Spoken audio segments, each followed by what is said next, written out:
अच्छा, आवाज नहीं आ रहा है, अब आवाज आ रहा होगा, देख लीजिएगा। ऑडियो वीडियो क्लियर होगा। आप लोग एक बार थम्स अप कर दीजिएगा अगर ऑडियो वीडियो क्लियर हो जाएगा तो, ठीक है। आइए आज का क्लास स्टार्ट करते हैं। बहुत ही मजेदार क्लास है आज का, ठीक है। तो आज के क्लास में पिछले क्लास को ही हम ये करेंगे, फिर से स्टार्ट करेंगे। पिछला क्लास हम लोग का आधा अधूरा रह गया था, है ना। पिछला क्लास हम लोग 54 क्वेश्चन करके हम लोग छोड़ दिए थे, क्योंकि उस समय टेक्निकल इश्यू कुछ आ गया था। तो आज हम उसी क्लास को फिर से स्टार्ट करेंगे। आप सभी लोग लाइव रहिए, आज के क्लास में बहुत ही मजा आने वाला है, ठीक है। अब देखिए, पिछले क्लास में हम लोग 54 क्वेश्चन किए थे। आज हम 55 क्वेश्चन से, 55 नंबर क्वेश्चन से स्टार्ट करेंगे। जैसा कि आप सभी लोग को पिछले क्लास में बता दिए हैं कि आपके क्वेश्चन बैंक में टोटल नंबर ऑफ क्वेश्चन 294 है। 294 क्वेश्चन है। उस 294 क्वेश्चन को हमने 3 पार्ट में बांटा था। 100 क्वेश्चन का हम किए थे। तो पहला क्लास आपका 100 क्वेश्चन का नहीं हो पाया, 54 क्वेश्चन में ही आपका अटक गया था। आज हम 55 से फिर से हम स्टार्ट करेंगे, रेगुलर करेंगे। तो आइए आज का क्लास स्टार्ट करते हैं। आप सभी लोग इस सेशन को शेयर कर दीजिए ताकि ज्यादा से ज्यादा स्टूडेंट जुड़ सकें, है ना, आपके साथ, और क्लास का आनंद लीजिए। और फिर से एक बार और हम एक चीज कहना चाह रहे हैं कि आप लोग पेन और पेपर जरूर लेकर के बैठिएगा, ताकि जो भी क्वेश्चन, रिपीटेड क्वेश्चन जो भी होगा, है ना, रिपीटेड क्वेश्चन जो भी होगा उस क्वेश्चन को आप लोग नोट करते चलिएगा, अंडरलाइन करते चलिएगा, ठीक है। तो आइए आज का क्लास हम 55 नंबर क्वेश्चन से स्टार्ट करेंगे। कितना नंबर क्वेश्चन से? 55 नंबर क्वेश्चन से आज का सेशन स्टार्ट होगा। देखिए क्वेश्चन नंबर 55, क्वेश्चन नंबर 54 तक हम करवा चुके थे। शुक्राणु जनन पर नियंत्रण किसके द्वारा होता है, ये बताए थे हम कि ल्यूटिनाइजिंग हार्मोन के द्वारा, है ना, ल्यूटिनाइजिंग हार्मोन के द्वारा शुक्राणु जनन पर स्पर्मेटोजेनेसिस के ऊपर नियंत्रण किया जाता है। वही मानव रुधिर वर्ग AB में क्या होता है, तो उसमें एंटीबॉडी नहीं पाए जाते हैं, और वहीं एंटीजेन A और B दोनों प्रेजेंट होते हैं, ठीक है। तो आज का क्लास आपका 55 नंबर क्वेश्चन से स्टार्ट होने जा रहा है। 55 नंबर क्वेश्चन से आज हम लोग स्टार्ट करेंगे। आइए, क्वेश्चन नंबर 55 बोल रहा है गोल्डन राइस में सुनहरे धान में कौन सा विटामिन पाया जाता है। याद रखिएगा ये रिपीटेड क्वेश्चन है, इस क्वेश्चन को आप लोग नोट भी कर लीजिएगा। ये रिपीट हो रहा है, बार बार रिपीट हो रहा है ये क्वेश्चन। गोल्डन राइस में क्या पाया जाता है, सुनहरे शैवाल में क्या पाया जाता है, सुनहरा धान में कौन सा विटामिन पाया जाता है। सुनहरा धान में कौन सा विटामिन पाया जाता है, तो विटामिन A पाया जाता है ना। कौन सा विटामिन पाया जाता है, विटामिन A पाया जाता है, ठीक है, विटामिन A पाया जाता है। क्वेश्चन नंबर 55 बोलता है कि विटामिन A पाया जाता है किसमें, गोल्डन राइस में पाया जाता है। मेंडल ने प्रस्तावित किया था, मेंडल ने क्या प्रस्तावित किया था। मेंडल का पूरा नाम ग्रेगर जॉन मेंडल है, जो कि एक ऑस्ट्रियन पादरी हैं, है ना, ऑस्ट्रियन। याद रखिएगा इस तरह का भी क्वेश्चन आता है कि मेंडल कौन थे, और आपको दे देगा ऑस्ट्रेलियन पादरी, यूरोपियन पादरी, ऑस्ट्रियन पादरी। तो ऑस्ट्रेलिया नहीं, ऑस्ट्रिया। ऑस्ट्रिया एक देश है ना। ऑस्ट्रिया जो है यह यूरोप का एक देश है। ऑस्ट्रिया जो है ये यूरोप का एक देश है। उसी देश के पादरी थे ग्रेगर जॉन मेंडल, जिन्होंने आनुवांशिकता का नियम दिया था, है ना, लॉ ऑफ इनहेरिटेंस दिया था। इसी के वजह से इन्हें जेनेटिक्स का पिता कहा गया है ना, फादर ऑफ जेनेटिक्स कहा गया है, ठीक है। आगे आइए, क्वेश्चन नंबर 57 बोलता है मिट्टी को उपजाऊ बनाने के लिए सहायक है। मिट्टी को, हाँ, कृषि योग्य भूमि जो है, एग्रीकल्चर लैंड जो है, उस एग्रीकल्चर लैंड को उपजाऊ बनाने के लिए कौन उपयोगी है, ठीक है, एग्रीकल्चर लैंड को। क्वेश्चन नंबर 57, क्वेश्चन नंबर 57 में कह रहा है एग्रीकल्चर लैंड को उपयोगी बनाने के लिए जैविक खाद को का उपयोग किया जाता है।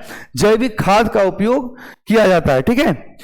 सेशन को शेयर करते रहिएगा, है ना, आप लोग आपस में सेशन को शेयर करते रहिएगा ताकि ज्यादा से ज्यादा स्टूडेंट इससे जुड़ सकें, है ना। चलिए आगे है, भ्रूणकोश की सेंट्रल कोशिका है। भ्रूणकोश की सेंट्रल कोशिका है क्या है? भ्रूणकोश की सेंट्रल कोशिका, यहां से पूछ रहा है कि भ्रूणकोश की सेंट्रल कोशिका में क्या होता है। आपको पता है कि भ्रूणकोश के 3 लेयर होते हैं, एक है पर्टस अंड समुच्च, दूसरा है सेंट्रल कोशिका, तीसरा है एंटीपोडल सेल यानी प्रतिव्यासांत कोशिका। तो सेंट्रल सेल में क्या होता है, सेंट्रल कोशिका में क्या होता है? तो यहां होता है द्वितीयक केंद्रक, द्वितीयक केंद्रक, ठीक है, द्वितीयक केंद्रक। नेक्स्ट क्वेश्चन बोलता है बीजचोल खाया जाता है। बाबू रे इसको भी आप लोग ये कर लोगे, ये भी रिपीट हो रहा है। बीजचोल के जगह पे कहीं कहीं लिखेगा एरिल, है ना, बीजचोल के स्थान पे क्या लिखेगा? एरिल लिखेगा, है ना। इसलिए इसको भी आप लोग को ध्यान में रखना है कि एरिल, बीजचोल को ही एरिल के नाम से भी जानते हैं, है ना, एरिल के नाम से भी जानते हैं। जो हम लिख रहे हैं वो आप लोग को दिखाई दे रहा है, समझ में आ रहा है तो बताइएगा। जो हम लिख रहे हैं, जो हम मार्किंग कर रहे हैं, वो मार्किंग आप लोग को दिखाई दे रहा है ना, ये बता दीजिएगा एक बार, नहीं तो हम अपना कलर चेंज कर लेंगे, है ना, कलर चेंज कर ही लेते हैं, ब्लू ले लेते हैं, ठीक है। बीजचोल खाया जाता है, किसका खाया जाता है? बाबू रे शरीफा का खाया जाता है। किसका खाया जाता है? शरीफा का, शरीफा का बीजचोल खाया जाता है। बीजचोल यानी एरिल खाया जाता है। उभयलिंगी प्राणी है, निम्न में से उभयलिंगी प्राणी कौन सा है? उभयलिंगी, उभयलिंगी किसे कहा जाता है? जिसमें दोनों जननांग, नर और मादा दोनों जननांग एक ही जीव शरीर में पाया जाए, उसे हम उभयलिंगी प्राणी कहते हैं। और यह काम होता है केंचुआ में। किसमें होता है? केंचुआ, जिसको हम किसान का मित्र या अर्थवर्म के नाम से भी जानते हैं, ठीक है। बात समझ में आ गया? चलिए बहुत अच्छी बात, आगे बढ़ते हैं। निम्न में से द्विगुणित संरचना है, निम्न में से द्विगुणित संरचना, यह भी क्वेश्चन बार बार रिपीट हो रहा है ना, ये भी क्वेश्चन बार बार रिपीट हो रहा है ना। इस सब क्वेश्चन को आप लोग नोट करते चलोगे। क्वेश्चन जो रिपीटेड है, बार बार रिपीट हो रहा है, उस क्वेश्चन को आप लोग जरूर नोट करते चलिएगा। निम्न में से द्विगुणित संरचना किसका है? तो द्विगुणित संरचना युग्मनज का है, युग्मनज का है। कहीं कहीं युग्मनज के जगह पे लिखता है जाइगोट, इस तरह से लिखेगा। हालांकि यह एक इंग्लिश वर्ड है ना, यह एक इंग्लिश वर्ड है, ZYGOTE होगा, है ना, जायगोट इस तरह से लिखाएगा, लेकिन उसको हिंदी में इस तरह से लिख देता है, जायगोट लिख देता है, ठीक है। तो आपका युग्मनज राइट आंसर होगा। आगे है आपका रुधिर वर्ग ओ में क्या होता है? आपको पता होगा कि हम बताए हैं कि देखिए ब्लड ग्रुप ए में एंटीजेन ए रहेगा और एंटीबॉडी बी रहेगा। ब्लड ग्रुप बी में एंटीजेन बी रहेगा, एंटीबॉडी ए रहेगा। ब्लड ग्रुप ए बी में antigen, blood group A B में एंटीजेन ए और बी दोनों रहेंगे और एंटीबॉडी कोई नहीं रहेगा। और वहीं ब्लड ग्रुप ओ में एंटीजेन नहीं रहेगा और एंटीबॉडी दोनों रहेगा। अब आप लोग यहां से देख लीजिए, है ना, क्या इसका आंसर में आ रहा है? देखिए एंटीजेन अनुपस्थित होते हैं, यह आपका राइट आंसर हो जाएगा 62 का, एंटीबॉडी अनुपस्थित रहता है, ठीक है। चलिए नेक्स्ट क्वेश्चन 63। क्लोरेला निम्न में से क्या है? क्लोरेला निम्न में से क्या है? क्लोरेला, क्लोरेला एक प्रकार का जीव है जो कि पूछ रहा है कि यह क्या है, क्लोरेला क्या है, यह पूछा जा रहा है। आप लोग जल्दी से आंसर दीजिए, क्लोरेला क्या है?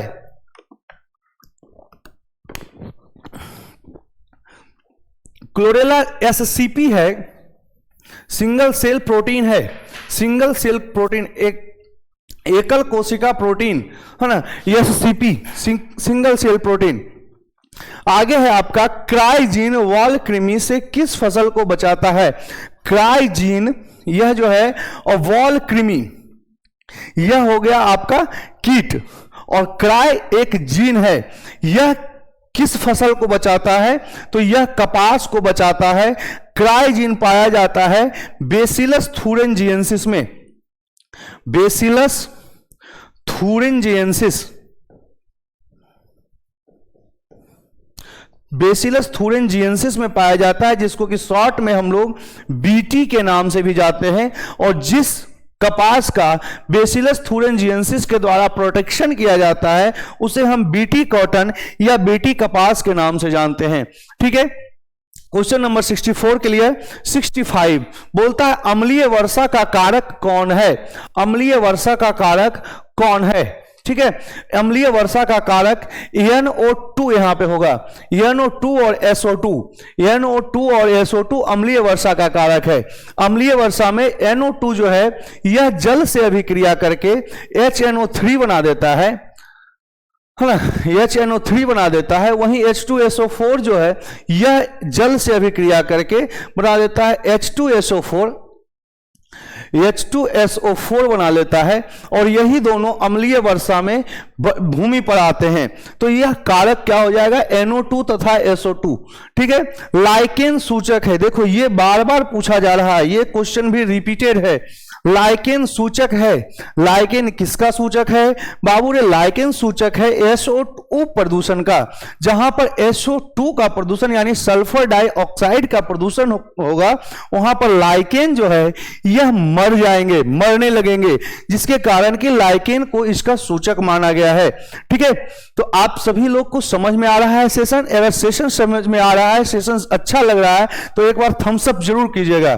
ठीक है, आप सभी लोग बहुत ही अच्छा ये आंसर दे रहे हैं, सभी लोग का बहुत ही अच्छा वेलकम है। इकरम हसन, ये सब बहुत ही अच्छा तरीके से आप लोग ये आंसर दे रहे हैं, हमारा दिल खुश हो गया है। ठीक है, आइए 67 नंबर क्वेश्चन, क्वेश्चन नंबर 67। मानव साधारणतः है ना, साधारणतया ध्वनि तीव्रता सहन कर सकता है। हम कितना डेसिबल का ध्वनि तीव्रता सहन कर सकते हैं, कितना तीव्रता का ध्वनि हम सहन कर सकते हैं, ये पूछा गया है। अब कहीं कहीं इस तरह से क्वेश्चन पूछेगा कि मानव जो है साधारणतः कितना ध्वनि तीव्रता सहन कर सकता है, किसके अनुसार, WHO के अनुसार, है ना, वर्ल्ड हेल्थ ऑर्गेनाइजेशन के अनुसार पूछता है। दोनों का बात एक ही है, 20 से 30 डेसिबल की ध्वनि तीव्रता जो है मानव सुन सकता है, यह WHO के द्वारा निर्धारित है ना, WHO के द्वारा निर्धारित है, यानी वर्ल्ड हेल्थ ऑर्गेनाइजेशन के द्वारा, विश्व स्वास्थ्य संगठन के द्वारा यह निर्धारित आंकड़ा है कि हम 20 से 30 डेसिबल की ध्वनि तीव्रता को सहन कर सकते हैं। नेक्स्ट क्वेश्चन है क्वेश्चन नंबर 68। निम्न में से किस में जल परागन होता है? जल परागन की क्रिया, जल परागन है ना, जल परागन यानी हाइड्रोफिली, हाइड्रोफिली किस में होता है? तो हाइड्रोफिली देखिए वही पेड़ में होगा जिसका फूल पानी के सतह पे हो, जल के सतह पे जिसका फूल होगा उसी में क्या होगा, जल परागन की प्रक्रिया होगी। देखिए जलकुंभ भी जल सतह से ऊपर होता है, कमल भी जल सतह से ऊपर होता है, इसलिए इन दोनों में कीट परागन की क्रिया होती है। वहीं हाइड्रीला जो है आपका राइट आंसर होगा, हाइड्रीला। इसके अलावे वेलिसनेरिया यह भी आपका आंसर होगा, वेलिसनेरिया। ठीक है, कहीं कहीं वेलिसनेरिया भी लिखा हुआ मिलेगा। तो वेलिसनेरिया और हाइड्रीला जो है यह दोनों आपका किसमें आता है, जल परागन का उदाहरण में आता है। नेक्स्ट क्वेश्चन चलते हैं, ट्राइसोमी 2n+1, 2n+1 के कारण बच्चे मंद बुद्धि के हो जाते हैं, उसे क्या कहते हैं? 2n+1 के कारण मंद बुद्धि के अगर बच्चे हो जाएंगे तो उन्हें हम कौन सा सिंड्रोम या कौन सा रोग कहेंगे? ठीक है,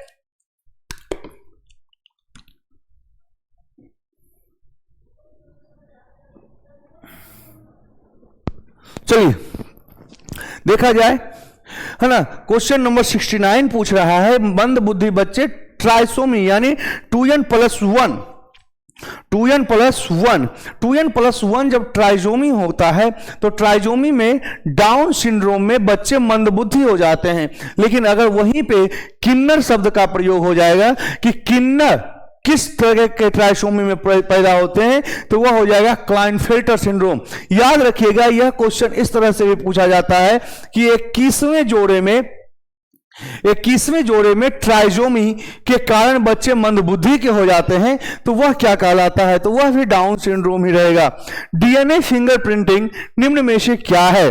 डीएनए फिंगरप्रिंटिंग निम्न में से क्या है बताइएगा? डीएनए फिंगरप्रिंटिंग को क्या कहा जाता है?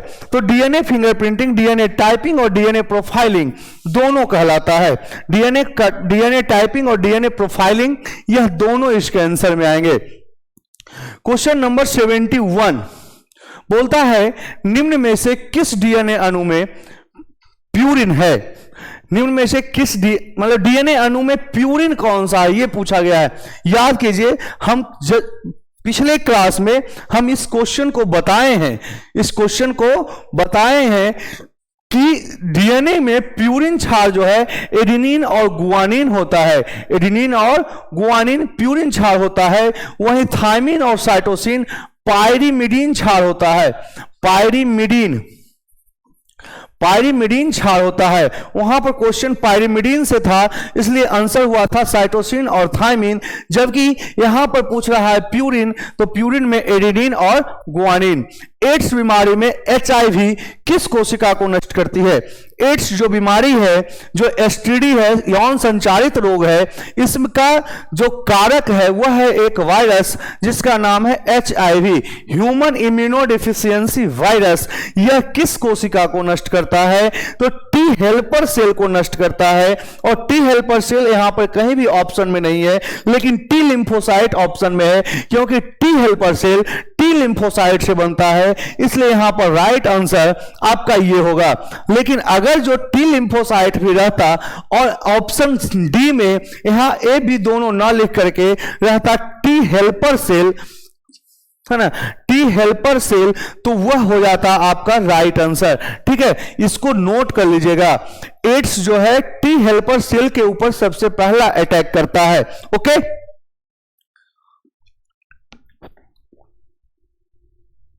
चलिए नेक्स्ट क्वेश्चन में चलते हैं। गिर अभ्यारण्य, गिर अभ्यारण्य ये पिछले क्लास में भी हुआ है। गिर अभ्यारण्य किसके लिए विख्यात है? गिर राष्ट्रीय उद्यान किसके लिए विख्यात है? शेर के लिए, सिंह के लिए, है ना, शेर के लिए, लायन के लिए यह विख्यात है।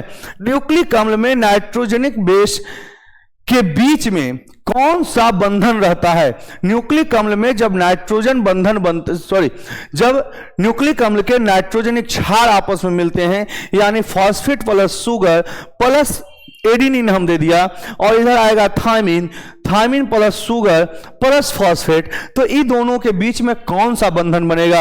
आपको पता होना चाहिए कि यहां पर क्या होगा? हाइड्रोजन बंधन बनेगा। कौन बंधन? हाइड्रोजन बंधन बनेगा। ठीक है, हाइड्रोजन बंधन बनेगा।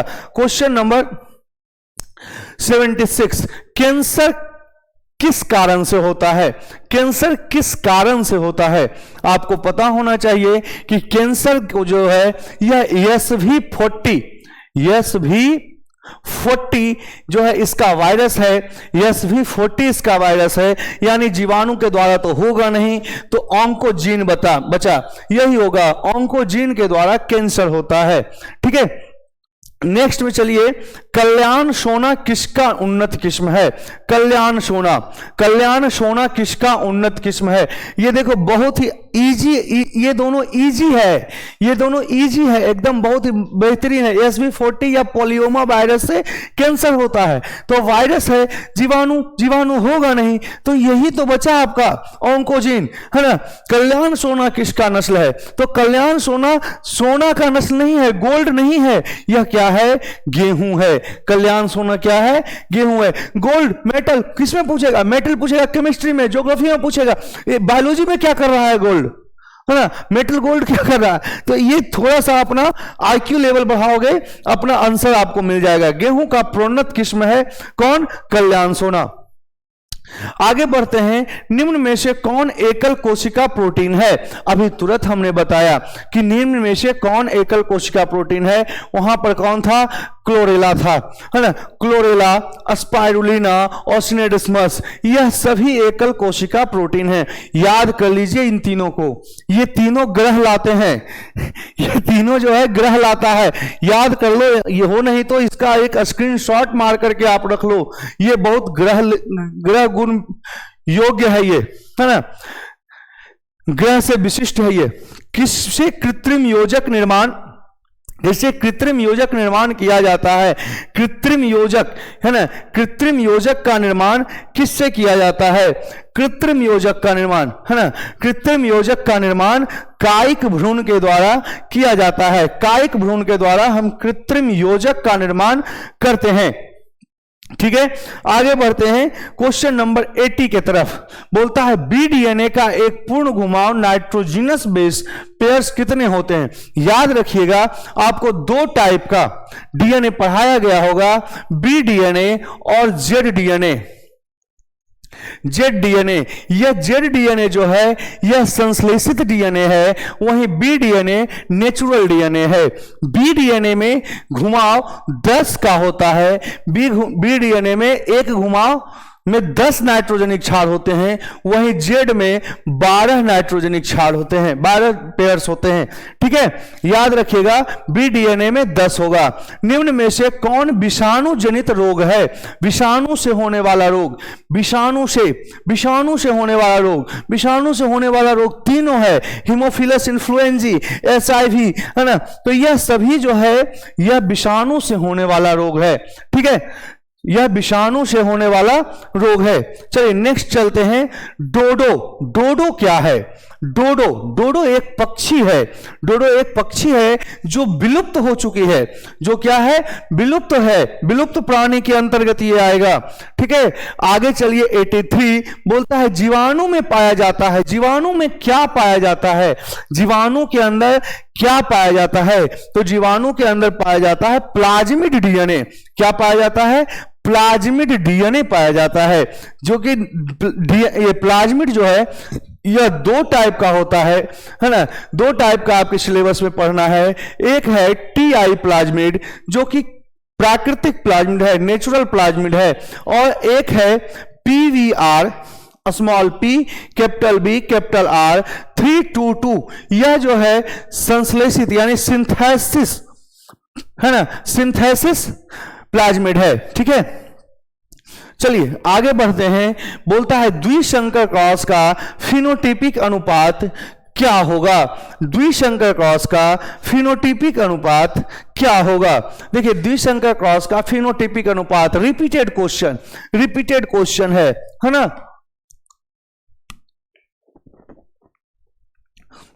रिपीटेड क्वेश्चन है, तो इसमें होता है 9:3:3:1, 9:3:3:1। वहीं आता है सूक्ष्म प्रजनन कराया जाता है।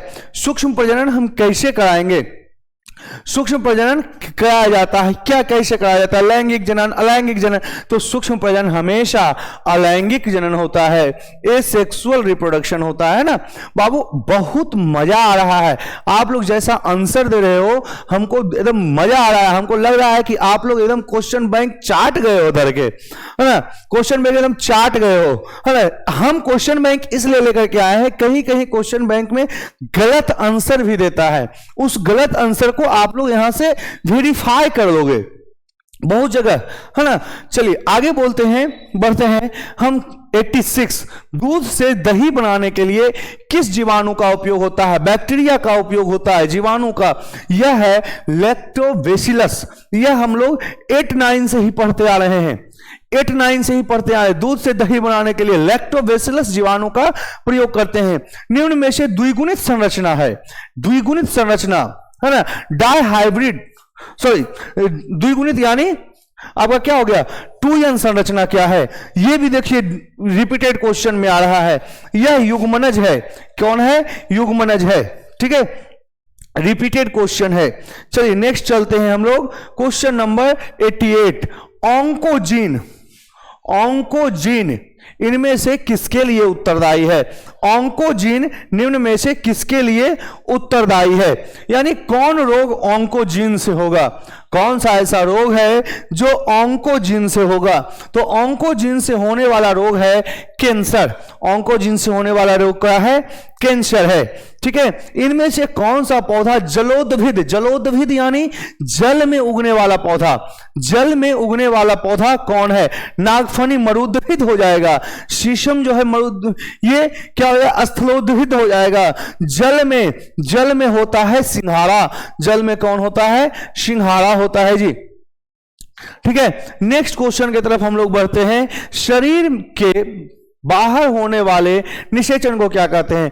जब निषेचन शरीर के बाहर यानी एक्सटर्नल फर्टिलाइजेशन, एक्सटर्नल फर्टिलाइजेशन जब होगा तो external fertilization are called in vitro. In vitro, देखिए यहां पर इन विट्रो जो है यह इंग्लिश वर्ड है ना। इन विट्रो, इन विट्रो जो है इंग्लिश वर्ड है, ये यहां पे पुट कर दिया। बहुत ही लाजवाब क्वेश्चन है बाबू, ये सब क्वेश्चन बहुत दिमाग खाता है, बहुत बहुत दिमाग खाता है। ठीक है, आगे देखिए, विश्व पर्यावरण दिवस किस तिथि को मनाया जाता है? ये भी हुआ है क्वेश्चन, रिपीटेड क्वेश्चन है बाबू। विश्व पर्यावरण दिवस, वर्ल्ड एनवायरमेंटल डे, यह 5 जून को मनाया जाता है। 5 जून को वर्ल्ड एनवायरमेंट डे मनाया जाता है। ठीक है, 92 सर्टोली कोशिका कहां पाई जाती है? सर्टोली कोशिका है ना, सर्टोली कोशिका यानी सहायक कोशिका कहां पाई जाती है बाबू रे? सहायक कोशिका जो है यह वृषण में पाया जाता है, टेस्टिस में पाया जाता है ना। टेस्टिस में, वृषण में पाया जाने वाला कोशिका सर्टोली कोशिका है ना। ऑपेरॉन मॉडल प्रदर्शित करता है, किस चीज को प्रदर्शित करता है ऑपेरॉन मॉडल? ऑपेरॉन मॉडल एक प्रेरक ऑपेरॉन मॉडल है, प्रेरक मॉडल है ना। प्रेरक मॉडल जीन के एक्सप्रेशन यानी उसकी क्रिया विधि है ना, एक्सप्रेशन, सॉरी, जीन के फंक्शन, हाँ ठीक है, जीन के फंक्शन है ना, जीन के फंक्शन को दर्शाता है, जीन की क्रिया को दर्शाता है, किस प्रकार से जीन एक्टिव है, जीन प्रकार कैसे काम कर रहा है ना। ऑपेरॉन मॉडल इसी चीज को दर्शाता है। इसके संरचनात्मक जीन में कौन कौन आते हैं भाई? तो लैक है ना, 4 प्रकार का लैक आता है। ठीक है, आगे देखिए, निम्न में से कौन जंतु उभयलिंगी नहीं है? नहीं पूछ लिया, कौन कौन उभयलिंगी नहीं है? ये होगा फीता कृमि है ना, फीता कृमि उभयलिंगी है, केंचुआ उभयलिंगी है, जोंक उभयलिंगी है, घरेलू मक्खी उभयलिंगी नहीं है, घरेलू मक्खी उभयलिंगी नहीं है। आगे देखिए, बोलता है इनमें से कौन सा नाइट्रोजनस बेस डीएनए में नहीं होता है? डीएनए के अंदर कौन सा नाइट्रोजनिक क्षार नहीं पाया जाता है? याद रखिएगा, यूरासिल जो है यह डीएनए के अंदर नहीं पाया जाता है। यह किसके अंदर पाया जाता है? तो यह आरएनए के अंदर पाया जाता है, राइबो न्यूक्लिक एसिड के अंदर पाया जाता है ना। इस चीज को आप लोग नोट करते चलोगे है ना। बहुत ही बेहतर क्वेश्चन है, यह सब क्वेश्चन आपको घुमाता है, दिमाग नचा देता है ना। तो इसमें जो है यूरासिल जो है आरएनए में पाया जाता है। ठीक है, क्वेश्चन नंबर 96 बोलता है कि रेड डाटा बुक में सम्मिलित है आरडीबी, जो कि IUCN IUCN है ना, IUCN के द्वारा प्रकाशित है, international union of conservation for nature, conservation for nature है ना, प्राकृतिक संपदाओं के संरक्षण के लिए बनाई गई अंतरराष्ट्रीय संस्था है ना। अंतरराष्ट्रीय संस्था में क्या सम्मिलित है? विलुप्त हो रहे पौधे की सूची जरूर, दुर्लभ पौधे की सूची भी शामिल रहेगी, आपत्तिग्रस्त प्राणी की भी सूची शामिल रहेगी। यानी यहां पर आपका option number D right answer में आ रहा है ना। पुष्पासन खाया जाता है, पुष्पासन किसका खाया जाता है ना? पुष्पासन, पुष्पासन किसका खाते हैं? याद रखिएगा, पुष्पासन जैसे ही बोले मिथ्या फल को याद कर लीजिएगा, कूट फल को याद कर लीजिएगा, फॉल्स फ्रूट को याद कर लीजिएगा। फॉल्स फ्रूट का पुष्पासन खाया जाता है क्योंकि उनका निर्माण ही पुष्पासन से होता है, इसलिए यहां पर सेब हो जाएंगे। सेब, अखरोट, काजू, स्ट्रॉबेरी, ये सभी का पुष्पासन खाया जाता है ना। इन सभी को याद रखना है बाबू रे है ना। क्वेश्चन नंबर 98 है ना, क्वेश्चन नंबर 98 बोलता है डीएनए इनमें से किसका आनुवांशिक पदार्थ है? डीएनए इनमें से किसका आनुवांशिक पदार्थ है? आनुवांशिक पदार्थ यानी जेनेटिक मटेरियल किसका है? टीएमवी का है या बैक्टीरियोफेज का है या फिर दोनों का है? तो बाबू रे यह दोनों का है। डीएनए जो है आनुवांशिक पदार्थ दोनों का है ना, दोनों का आनुवांशिक पदार्थ है। बोलता है जनसंख्या अधिक होने से क्या होगा?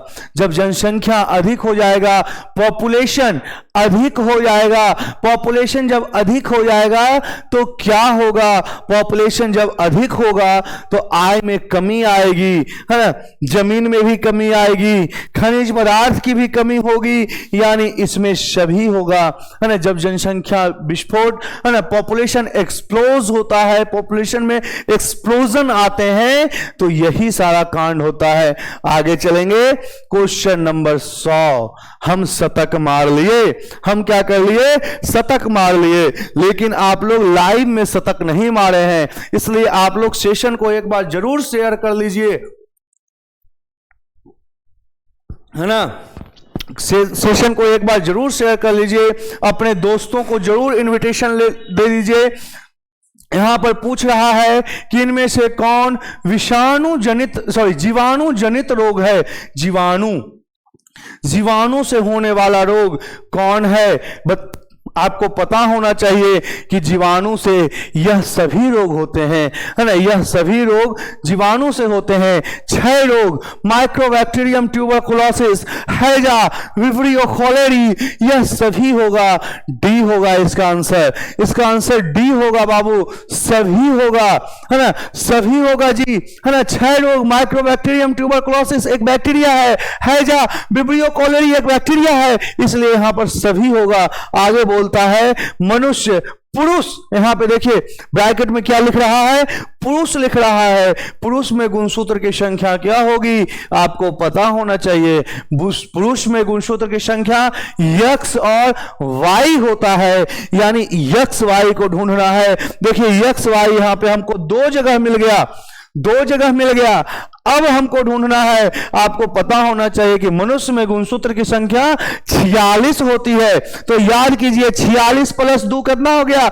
48। ये नहीं होगा, कौन होगा? 44 प्लस 2 46, यानी ये वाला होगा, है ना। आगे बढ़िए, 102 नंबर क्वेश्चन बोल रहा है एसिटाबुलेरिया निम्न में से क्या है? एसिटाबुलेरिया क्या है, यह पूछा गया है आपसे। एसिटाबुलेरिया क्या है?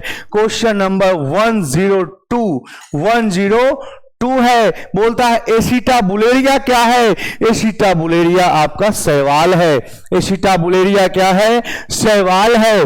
बोलता है अनुनिमिल्य परागन वाले पौधे निश्चित रूप से होते हैं। अनुनिमिल्य परागन वाले पौधे निश्चित रूप से क्या होते हैं? आपको पता होना चाहिए कि अनुनिमिल्य परागन किस परागन को कहा जाता है? तो अनुनिमिल्य परागन वैसे परागन को कहा जाता है जिसमें फूल बंद हो और अंदर में परागन की क्रिया हो जाए, उसे हम अनुनिमिल्य परागन कहते हैं। और यह परागन स्वपरागन के अंतर्गत आती है। यह परागन किसके अंतर्गत आती है? स्वपरागन के अंतर्गत आती है। ठीक है, क्वेश्चन नंबर 104 बोलता है पारिस्थितिकी तंत्र में कि आहार श्रृंखला में, फूड चेन में ऊर्जा का प्रवाह होता है। ऊर्जा का प्रवाह कैसे होता है? किसमें? पारिस्थितिकी तंत्र में, इकोसिस्टम में के फूड चेन में। तो ऊर्जा का प्रवाह एक दिशीय होता है, एक दिशा से बहती है, द्विदिशीय नहीं। एक तरफ से आ रहा है और दूसरे तरफ जा रहा है, हम दूसरे तरफ से नहीं आ सकते। ठीक है, इनमें से कौन सा रक्त समूह सार्वभौमिक रक्तदाता है, यानी यूनिवर्सल ब्लड डोनर है? यूनिवर्सल ब्लड डोनर कहने का अर्थ यह है कि वह सभी को दे सकता है, सभी को, है ना, वेलकम कर सकता है। सभी आइए, हमसे लीजिए, हम दाता हैं, हम दानी हैं, हम कर्ण हैं। कर्ण के जैसा कौन है भाई? कर्ण के जैसा दानी कौन है? तो दानी है ब्लड ग्रुप ओ वाला। कमेंट करके बताओगे ब्लड ग्रुप ओ किसका किसका है? ब्लड ग्रुप ओ किसका किसका है? हमारा भी ब्लड ग्रुप ओ है। जिसको भी चाहिए एक बार कॉल कर लेना ड्रीम क्लासेस में, है ना। प्रशांत कुमार पहुंच जाएगा आपको ब्लड डोनेट करने के लिए, है ना। सार्वभौमिक शब्द आता है, हम सभी को दे सकते हैं, हम किसी से ले नहीं सकते। हम लेंगे किससे? ओ वाले से लेंगे। जिस स्टूडेंट के पास ओ होगा हम उससे मांगेंगे। याद रखना अगर हमको कभी जरूरत पड़ा तो। ठीक है, चलिए क्वेश्चन नंबर 6 बोल रहा है एक संकर क्रॉस का फिनोटाइपिक अनुपात क्या है। एक संकर क्रॉस का फिनोटाइपिक अनुपात क्या है। कौन सा गलत हो गया बाबू रे? Death by ion. कौन सा क्वेश्चन गलत हो गया बताओ थोड़ा सा। कौन सा क्वेश्चन आपको हमने गलत बता दिया जो आप ये से, है ना। चलिए देखिए, एक संकर क्रॉस का फिनोटाइपिक अनुपात जो है यह है 3:1। 3:1 है ना। गेंडा अभयारण्य किस राज्य में है? गेंडा अभयारण्य किस राज्य में है? तो गेंडा अभयारण्य जो है यह असम राज्य में स्थित है। किस राज्य में स्थित है? असम राज्य में गेंडा अभयारण्य स्थित है। क्वेश्चन नंबर 108 है ना। डीएनए में से एमआरएनए बनने की प्रक्रिया को क्या कहते हैं? डीएनए में से एमआरएनए, डीएनए से एमआरएनए बनने की प्रक्रिया क्या कहलाती है? तो डीएनए से एमआरएनए बनने की प्रक्रिया क्या कहलाती है नन्नू रे? एमआरएनए बनने की प्रक्रिया ट्रांसक्रिप्शन कहलाती है। याद रखिएगा, डीएनए से एमआरएनए बनेगा ट्रांसक्रिप्शन, एमआरएनए से टीआरएनए बनेगा, है ना। टीआरएनए बनेगा, यह कहला जाएगा ट्रांसलेशन। ठीक है, आगे देखिए, डीएनए से डीएनए बनेगा। डीएनए से क्या बनेगा? डीएनए टू डीएनए बन रहे हैं। डीएनए टू डीएनए जब बनेगा तो यह कहलाएगा रेप्लिकेशन, है ना। ठीक है, यह क्या कहला जाएगा? रेप्लिकेशन कहला जाएगा। ठीक है, चलिए आगे बढ़ते हैं हम लोग। क्वेश्चन नंबर 109 बोलता है WHO द्वारा ध्वनि प्रदूषण का मानक सही। अभी तुरंत बताए बाबू रे, ध्वनि प्रदूषण का मानक कौन सही है? तो 20 से 30 डेसिबल से अधिक ध्वनि तीव्रता WHO के द्वारा ध्वनि प्रदूषण में मानक है। ध्वनि प्रदूषण में मानक है ना। 110 बोल रहा है मलेरिया उत्पन्न होता है। किस मच्छर को काटने से मलेरिया उत्पन्न होता है? याद रखिएगा, मलेरिया उत्पन्न होता है, हमको खून चूसता है। मच्छर क्या करता है? खून चूसता है। खून घर हो या बाहर, यानी घर में भी जाओगे तो पत्नियां जो है वो खून चूसेंगी और बाहर आओगे तो भी मादा ही खून चूसता है। मादा के अलावे और कोई खून चूसने के लिए नहीं आया है। ठीक है, तो मादा खून चूसता है। याद रखिएगा, ये दोनों मादा है, ये दोनों मादा है। ठीक है, तो मादा एनोफिलीज जो है यही खून चूसता है, तो हमको मलेरिया उत्पन्न होता है। ठीक है, 111 किसी गैर फली पौधे के जड़ पिंड में जैविक खाद मौजूद होते हैं। जैविक खाद के रूप में कौन मौजूद होता है? गैर फली पौधे के जड़ पिंड में कौन मौजूद होता है जो कि जैविक खाद का काम करता है? जैविक खाद का काम गैर फली पौधे के जड़ पिंड में, है ना। गैर फली, याद रखिए, गैर फली बोल रहा है यानी उसमें फल नहीं आ रहा है। फली पौधे में राइजोबियम हो जाएगा, है ना, क्योंकि वो याद कीजिएगा दलहनी पौधे के गांठ में राइजोबियम पाया जाता है, तो वो फली पौधा है, गैर फली नहीं है। गैर फली में कौन रहेगा? एजेटोवैक्टर। एजेटोवैक्टर, मादा क्यूलेक्स नहीं, मादा एनोफिलीज, मादा एनोफिलीज। ठीक है, नेक्स्ट बढ़ते हैं। दूध से दही बनाने के लिए, ये क्वेश्चन जो है रिपीटेड क्वेश्चन है। ये क्वेश्चन रिपीट में आ रहा है। ये क्वेश्चन क्या आ रहा है? रिपीट में आ रहा है। ठीक है, तो ये रिपीट में आ रहा है, तो लैक्टोबैसिलस, लैक्टोबैसिलस इसका आंसर होगा। अर्जित गुणों की वंशागति का सिद्धांत किसने दिया? उपार्जित गुण की वंशागति का सिद्धांत, उपार्जित गुणों की वंशागति का सिद्धांत किसके द्वारा दिया गया है? किस वैज्ञानिक के द्वारा उपार्जित गुणों की वंशागति का सिद्धांत दिया गया? वो है Lamarck, Jean Baptiste Lamarck. Full नाम इनका है जीन बैप्टिस्ट लामार्क। ठीक है, आगे बढ़िए। सबसे अधिक तथा सबसे कम जीन वाले मानव गुणसूत्र, सबसे ज्यादा और सबसे कम जीन किस गुणसूत्र में पाए जाते हैं? याद रखिए, सबसे ज्यादा गुणसूत्र नंबर 1 और सबसे कम गुणसूत्र वाई, है ना। गुणसूत्र 1 एवं गुणसूत्र वाई में सबसे अधिक और सबसे कम गुण, है ना, जीन वाले गुणसूत्र हैं। दात्र कोशिका आरक्तता, दात्र कोशिका आरक्तता सिकल सेल एनीमिया प्रदर्शित करता है। सिकल सेल एनीमिया किस चीज को प्रदर्शित करता है? सिकल सेल एनीमिया, दात्र कोशिका आरक्तता, सिकल सेल एनीमिया किस चीज को प्रदर्शित करता है? यह करता है प्लियोट्रॉपी को प्रदर्शित करता है। किस चीज को प्रदर्शित करता है? प्लियोट्रॉपी को, है ना। आगे बढ़िए, क्वेश्चन नंबर 116। ऑस्ट्रेलिया के शिशुधारी प्राणियों का अनुकूली विकिरण किसका उदाहरण है? यह क्वेश्चन पिछले क्लास में भी हुआ है ना। यह क्वेश्चन पिछले क्लास में भी हुआ है। अपसारी क्रम विकास का उदाहरण है, अपसारी क्रम विकास का उदाहरण है। अभी तुरंत देखिए बताए थे कि अगर 21वें जोड़े में ट्राइजोमी की बात कर ले, 21वें जोड़े में ट्राइजोमी की बात कर ले, तो यह ट्राइजोमी क्या कहलाता है बाबू रे? डाउन सिंड्रोम कहलाता है। यह डाउन सिंड्रोम कहलाता है। 26वें जोड़े में अगर जो ट्राइजोमी कहेगा तो वो क्लाइनफेल्टर सिंड्रोम होगा। कब? जब 26वें जोड़े की बात होगी। जब किसकी बात होगी? 26वें की बात होगी। अगर जो 26वां का बात नहीं हो रहा है, 21वां का बात हो रहा है, तो 21वां का बात होगा तो वो होगा डाउन सिंड्रोम। ओके बाबू रे, मजा आई लो। चल आगे देखो, एक सामान्य दृष्टि वाली महिला जिसके पिता वर्णाढ्य है की शादी सामान्य दृष्टि वाले पुरुष से होती है, तब उनमें होने वाले पुत्र पुत्रियों की वर्णाढ्यता की संभावना क्या होगी? इसको आराम से निकाल सकते हैं, इसका क्रॉस करवा सकते हैं। देखिए, सामान्य दृष्टि वाली महिला है, इसके पिता वर्णाढ्य हैं। पिता अगर वर्णाढ्य होंगे तो हर एक मादा बाहक हो जाएंगी, यानी ये सामान्य दृष्टि तो रख रही है लेकिन बाहक मादा है, बाहक मादा है, ठीक है ना। वर्णाढ्यता है ना, तो यक्स सी यक्स हो जाएगा इसका क्रोमोसोमल स्ट्रक्चर, और सामान्य दृष्टि वाले पुरुष यानी यक्स वाई हो जाएगा।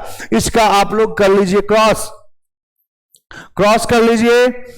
चलिए आइए, यक्स सी यक्स, है ना, यक्स वाई, है ना, यक्स सी वाई और यक्स यक्स। यहां पर देखिए एक वन मिल रहा है वर्णाढ्यता, बाकी सब सामान्य वाला कैरियर है लेकिन सामान्य दृष्टि है, यानी 25% वर्णाढ्य पुत्र होगा, 25% वर्णाढ्य पुत्र और एवं सवई लक्षणी साधारण दृष्टि वाले पुत्री, साधारण दृष्टि वाले पुत्री हमको प्राप्त होगी, है ना। चलिए नेक्स्ट क्वेश्चन में चलते हैं। क्वेश्चन नंबर 119 बोलता है जैविक प्रतिरोधी जीवाणुओं का प्रादुर्भाव किसमें होता है? जैविक प्रतिरोधी जीवाणुओं का प्रादुर्भाव किसमें होता है? प्रतिजैविक प्रतिरोधी जीवाणुओं का प्रादुर्भाव किसी भी समुदाय में पूर्व स्थित विभिन्नता के कारण होता है ना। सुकेंद्रीय यानी केंद्रक में टीआरएनए, एमआरएनए एवं एसएनआरएनए का अनुलेखन किसमें, इनमें से कौन अग्रसरित है, यानी कौन सा आगे आता है? कौन सा आगे आता है जी? देखिए RNA पॉलीमराज, RNA पॉलीमराज second, RNA पॉलीमराज third या इनमें से सही। देखिए आरएनए पॉलीमराज जो है ये तो आएगा लेकिन फर्स्ट प्लेन आएगा, सेकेंड आएगा या थर्ड आएगा, ये अब क्वेश्चन वाली बात हो गई, ये क्वेश्चन वाली बात हो गई। तो आपको पता होना चाहिए कि आरएनए पॉलीमराज सेकेंड आता है, ठीक है, सुकेंद्रीय टीआरएनए के लिए। आगे चलते हैं। 121 बोलता है एक बालक का रुधिर वर्ग O है तथा उसके पिता का रुधिर वर्ग, है ना, रुधिर वर्ग ए है, मानी ए है, ठीक है, तो उसके पिता का जीन प्रारूप क्या होगा? ए नहीं होगा जी, यहां पे बी होगा, बी होगा, है ना। बालक का रुधिर वर्ग O है और पिता का रुधिर वर्ग B है, तो पिता का जीन प्रारूप क्या होगा, ये हो जाएगा IOIB, IOIB होगा, ठीक है। फ्लेवर सेवर क्या है, फ्लेवर सेवर यहां लिखा है, फ्लेवर सेवर क्या है, यह परजीवी टमाटर है, परजीवी टमाटर है जी। नेक्स्ट चलते हैं, प्रतिबंधन एंडोन्यूक्लियेज एंजाइम, है ना। डीएनए एक विशिष्ट शाख अनुक्रम पहचानते हैं, किसको कौन सी पहचानता है, यह क्या रहता है जी, प्रतिबंधन एंडोन्यूक्लियेज एंजाइम एक विशिष्ट शाख को पहचानता है, उसको हम क्या कहते हैं, उसको हम क्या कहते हैं, उसको हम बोलते हैं पॉलिनोमिक न्यूक्लियोटाइड अणु, पॉलिनोमिक न्यूक्लियोटाइड अणु को पहचानते हैं। किसी भी जीन की अभिव्यक्ति इनमें से किसके द्वारा संपादित होता है, किसी भी जीन की अभिव्यक्ति किसके द्वारा संपादित होता है, किसके द्वारा संपादित होता है, जीन की अभिव्यक्ति किसके द्वारा संपादित होता है, बताइएगा जल्दी से, किसी भी जीन की अभिव्यक्ति किसके द्वारा संपादित होता है ना, एंटीसेंस आरएनए के द्वारा प्रतिपादित होता है, संपादित होता है। नेक्स्ट चलेंगे हम लोग, क्वेश्चन नंबर 26 बोलता है सर्वप्रथम क्लिनिकल जीन चिकित्सा में किसका उपयोग किया गया था, है ना, ये किया गया था एडिनोसिनेज डिमिनेज की कमी को, है ना, क्लिनिकल जीन चिकित्सा के लिए उपयोग में लाया गया था। गुआनिन, एडिनिन, थाइमिन, साइटोसिन किस प्रतिबंधन एंडोन्यूक्लियेज का अभिज्ञान स्थान है, यानी किसका पहचान चिन्ह है। इस तरह का क्वेश्चन बाबू 3 गो है ना, 3 गो है, तीनों को आपको हम टेबल के रूप में दिए हैं, इसको आप लोग याद रखिएगा, ये इको RI का पहचान चिन्ह है, अभिज्ञान स्थान है, ठीक है। आगे देखिए, सर्वप्रथम निर्मित परजीवी गाय का क्या नाम था, परजीवी गाय का क्या नाम था पूछ रहा है। डेजी, मेजी, डॉली, रोजी, डॉली, रोजी, डॉली, रोजी, रोजी, रोजी, रोजी, रोजी होगा। डॉली भेड़ का नाम था, है ना, भेड़ का नाम था, ठीक है। आगे देखिए, इनमें से कौन सा नीमोटोडा तंबाकू के पौधे के जड़ों में पाया जाता है, नीमोटोडा तंबाकू के जड़ों में पाया जाता है, यह पाया जाता है मेलाड्वाइजिन इकोग्निटा है ना। आगे चलिए, क्वेश्चन नंबर 130 बोलता है आणविक तकनीक इनमें से किसी इच्छित जीन के अनेक प्रतियों इन विट्रो संश्लेषित की जाती है, इसको हम लोग क्या कहते हैं, है ना, इसको हम लोग क्या कहते हैं। यह जो है आपका फ्लो साइटोमेट्री कहलाएगा, ठीक है। तो आज का क्लास हम यही 130 पर बंद करते हैं, अगले क्लास में आपका 131 से शुरू करेंगे, ठीक है। तो मिलते हैं अगले क्लास में, तब तक के लिए जय हिंद, बाय बाय, टेक केयर। अगर जो आप लोग को सेशन में मजा आया होगा तो एक बार इसको लाइक और शेयर कर दीजिएगा। बहुत ही मजेदार आज का सेशन रहा, आप लोग की काबिलियत लाजवाब रही है ना, बहुत मजा आया है आप लोग के साथ आज, ठीक है। तो मिलते हैं अगले क्लास में, तब तक के लिए जय हिंद, बाय बाय, टेक केयर।